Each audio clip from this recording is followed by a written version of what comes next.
This is the story of Jesus curing the man called Legion. Well, they came over to the other side of the Sea of Galilee. Remember, Jesus and the disciples used to sail backwards and forwards over that Sea of Galilee like a big lake in the fishing boats. And when Jesus came to the area of the Gadarenes, when Jesus got out of the boat, immediately there met him out of the tombs, that's all the dead people were buried like a cemetery, there met him a man with an unclean spirit who lived amongst the graves, and nobody could bind him, not even with chains.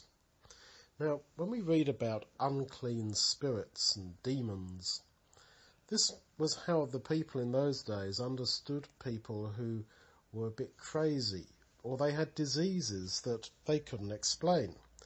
This man was ill in his mind. He was sick in his mind. And often people had tried to tie him up with chains, and he'd just broken the chains. He was very strong. People had tried to tame him, but it didn't work. And night and day he lived amongst the graves and in the mountains, and he was in the graves and cut himself with stones. So the poor man was really ill.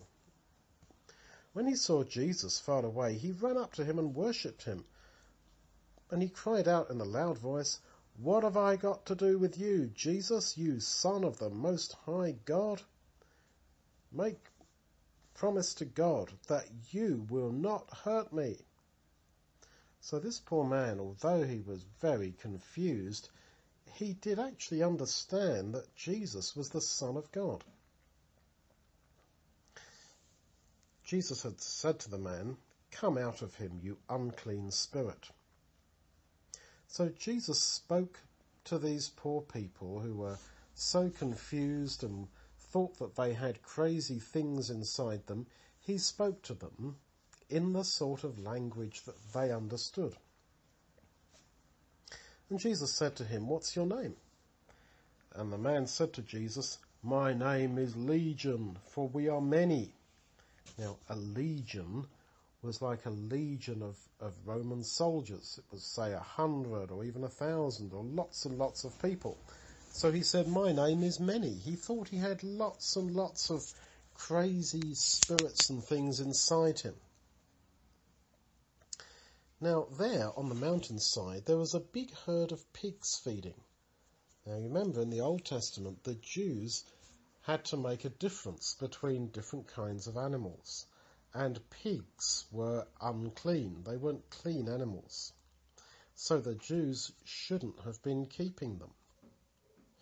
And they begged Jesus, saying, "Send us into the pigs, that we may enter into them." So this crazy man said to Jesus, thinking that he had hundreds of these bad things inside him, he said, "Send all these crazy things out of me into those pigs." Jesus agreed, and so, as it were, these unclean spirits came out, entered into the pigs, and the herd of pigs ran down a steep cliff into the sea. There was about 2,000 of them, and they all drowned in the lake. Now, it doesn't mean that these spirits or demons really exist, but that's what the man thought, and so Jesus went along with him. And he would have remembered for the rest of his life that big crowd of pigs going over the cliff and dying in the sea. And of course the Jews shouldn't have been keeping them, because they weren't supposed to keep pigs. They were unclean. And the people who were feeding the pigs ran away into the town and told everyone what had happened. And they came out to see what had happened. And they came to Jesus, and they found this man who had been possessed with demons, this man who they thought was crazy, sitting calmly, properly clothed, and in his right mind. So before that, he'd not been in his right mind. He'd been crazy. And those who saw it went and told other people what had happened, and what had happened to the pigs, and what had happened to Legion. And they asked Jesus to leave their area. And as Jesus was getting into the boat to sail away, the man who had been possessed with demons, this man who had once been crazy but was now cured, he begged Jesus that he might get in the boat and sail away with him. But Jesus didn't allow him to. He said to him, "Go to your family and unto your friends and tell them what great things the Lord has done for you and how he has had mercy on you." Because while he was so crazy, he'd probably done really bad things to people, hurting people, hitting people.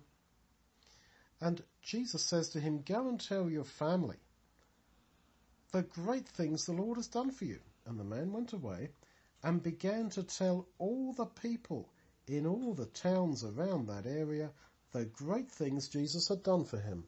And everybody was amazed. And when Jesus came back to that area, people were waiting for him. So we should never laugh at people who are ill in their minds, because Jesus sees everything and he loves all of us, the sick people, the apparently well people. He loves all of us, and he wants us all to repent and in the end to be cured. And that is what he did with this man. Now, it's really hard to go and tell people in our own families the great things that Jesus has done for us. But that is where true Christianity begins, right here in our families, right here in our homes. It's how we treat our mummies, daddies, sisters, brothers, relatives, people we live with. It's how we treat them, which is what Christianity is all about. That's where it starts.